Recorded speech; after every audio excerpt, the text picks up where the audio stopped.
Warhammer 40k Darktide launched over a year ago and continued the horde-based level looter shooter slasher series that is probably the second most popular Warhammer games franchise after Total War.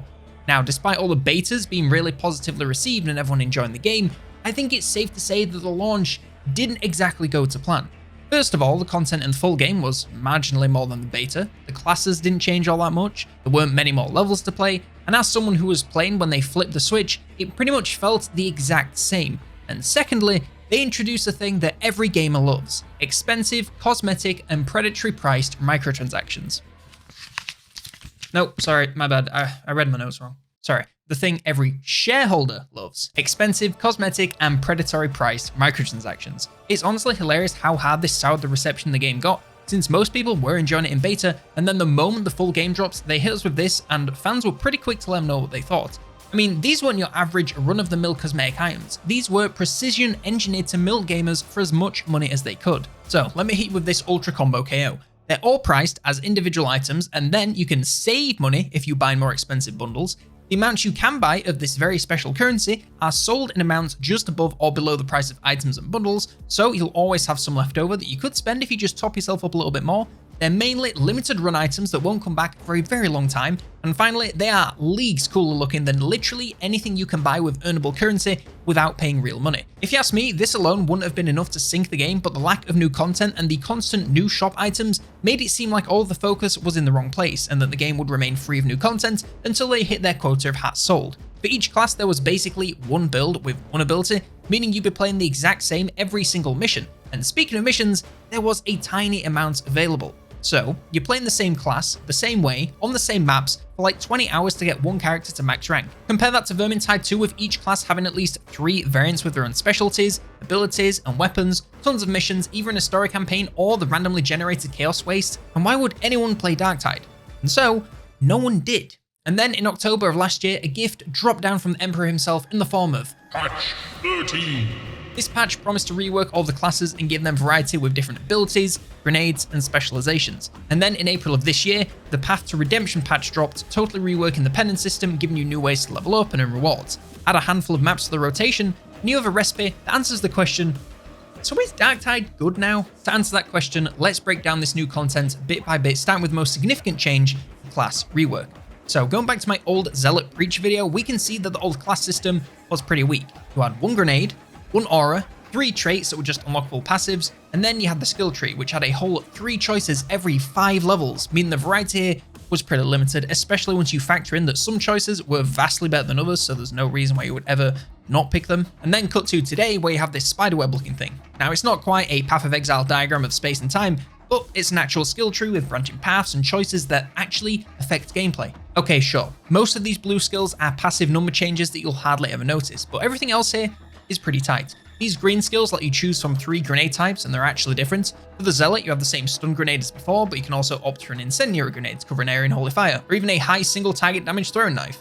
The yellow skills change your aura effect for you and your allies, and the red skills change what your skill is. Before we just had the dash, which was fine, but now you can have that, or a relic that gives allies invulnerability and pushes back enemies, or stealth for whatever reason you'd use that for, aside from a cheeky res. We even have this purple tier at the bottom, which gives you whole new abilities or powerful augments for those you already have. And bear in mind that I'm showing you this on the Zealot Preacher, but these changes have obviously been put in place for all 4 classes, so there's now a ton of build variety to choose from, depending on your teammates and the mission you're playing. Plus, you can actually save multiple loadouts and switch between them easily, so you don't have to respec every single time you want to try something new.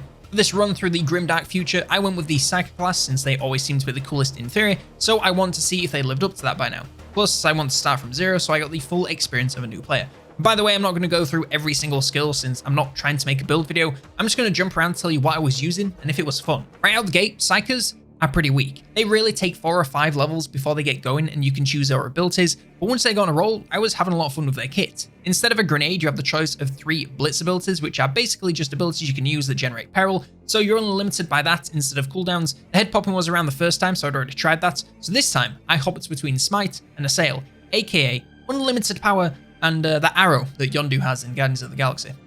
Public service announcements, if you're looking to min-max, to my knowledge, Blitz is by far the better option. The raw killing power of just spamming these things is unreal, and while they technically have an ammo count, between managing peril and the general pace of the game, you'll almost always be able to use them no problem. However, the most effective tactic available is of no interest to me. I'm looking for that generally awesome yet still effective Xeno killer build. Unlimited power might not do that much damage, but just look at this and tell me it's not the most fun you can have with 2 hands and a car battery.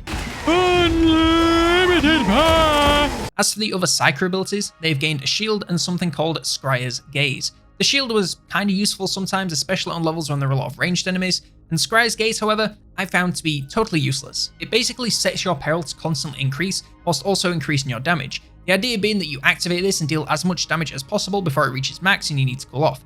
However, since I was mainly using force weapons, because why would I want to use a gun when I can instead use magic, all this did was push me to 99 peril, where I'd accidentally produce 1% more and then explode into a pile of mush. So the standard force push was my main go-to for most of my playtime, and while it is pretty basic, I was able to make it a little bit more powerful with some of the modifiers. By building up as much peril as possible and then triggering this on a crowd, I'd purge all that peril, so be ready to go with my abilities again, slow down how much I generate for 5 seconds after, and set enemies on fire, dealing increased damage over time, depending on how much peril I had. Then for my Keystone Purple skill, I went with the Empowered Psionics, which meant every kill I got had a chance to empower the use of my next Blitz, upgrade that to be a greater chance and hold 3 charges, and I was bathing enemies in my unlimited power for maximum damage, no matter where they tried to hide. Like I mentioned a minute ago, despite the game throwing high-level las guns and auto pistols at me, I was committed to using force weapons, and since launch, they've added a few of these. Either that, or I just didn't see them before.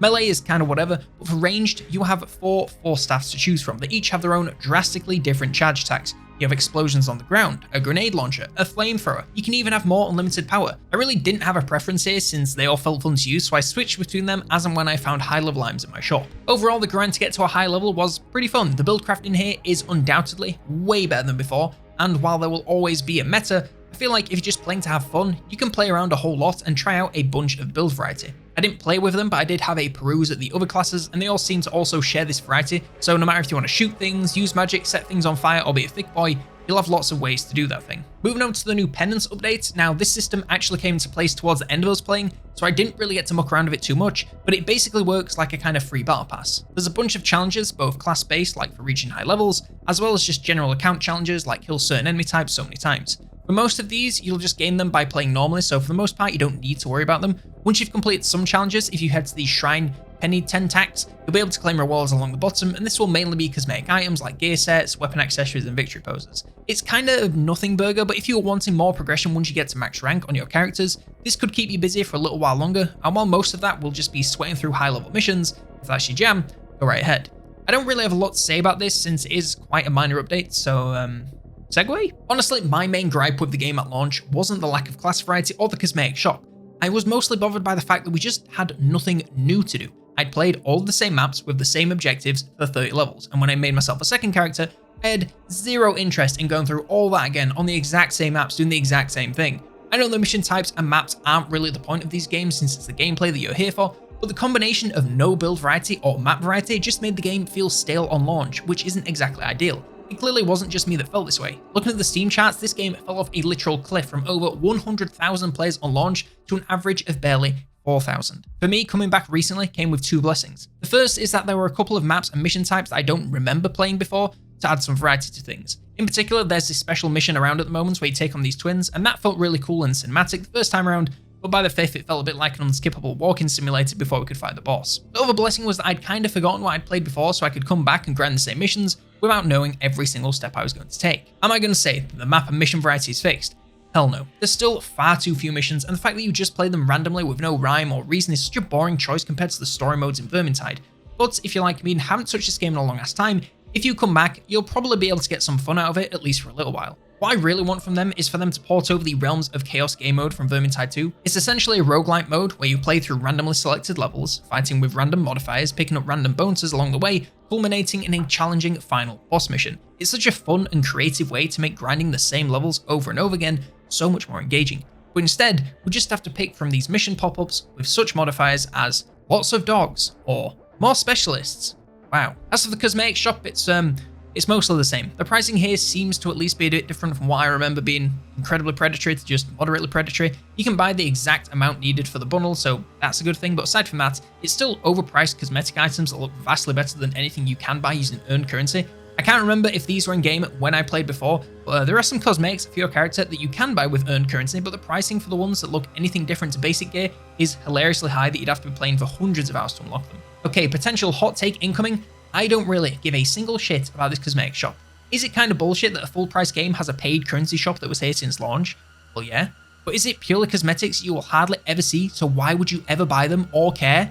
Also, yeah, I'm not saying I'm going to try and encourage this in other games. Honestly, just ignore it if you don't care. If you want to buy a skin, then do it. But if you don't, no one is forcing you to. I used the currency I got from my edition of the game, which I got for free, and haven't bought anything else since. The updates this game has gotten so far have all been free, so if this shop is the price of that, I'm okay with it since I haven't touched the shop and get all of the new stuff for the full price of a nothing sandwich. I think what some people forgot about Vermintide is that it also has cosmetic microtransactions, and if you ask me, they're at least as bad as they are in Vermintide. I mean, nearly £22 for 5 skins. I can buy actual full-priced indie games for that much and have change left over. I'm not saying that one makes the other okay, but when everyone was shitting on Darktide for paid cosmetics, I just wasn't sure why they were so surprised since it's from the exact same team that brought you this. Adding them on launch was a scummy move, but at the very least, they're being upfront about it rather than trying to sneak them in later.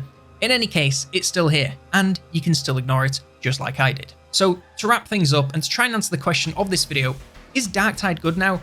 At the very least, it's a massive amount better. The class rework was a huge help in giving the game a lot more replay value since there was actual build variety and fun things to try out instead of marginal stat increases. The lack of many new missions is a real letdown since that is literally the core of the game since it's what you're going to be doing for 95% of your playtime, and we're still stuck doing a lot of the same things in a lot of the same places over and over and over again. I also believe if they port over the roguelike game mode to this, then they could bring the game back in a major way. The class update did temporarily raise the player base to crack 10,000 for a few months, but the lack of new things to do with those classes is no doubt what's caused the drop off back down to that 4,000 players realm. The recent penance update has helped this little raise that to 5,000 or 6,000, but I believe without more things to do, the game is doomed to keep falling back into irrelevancy.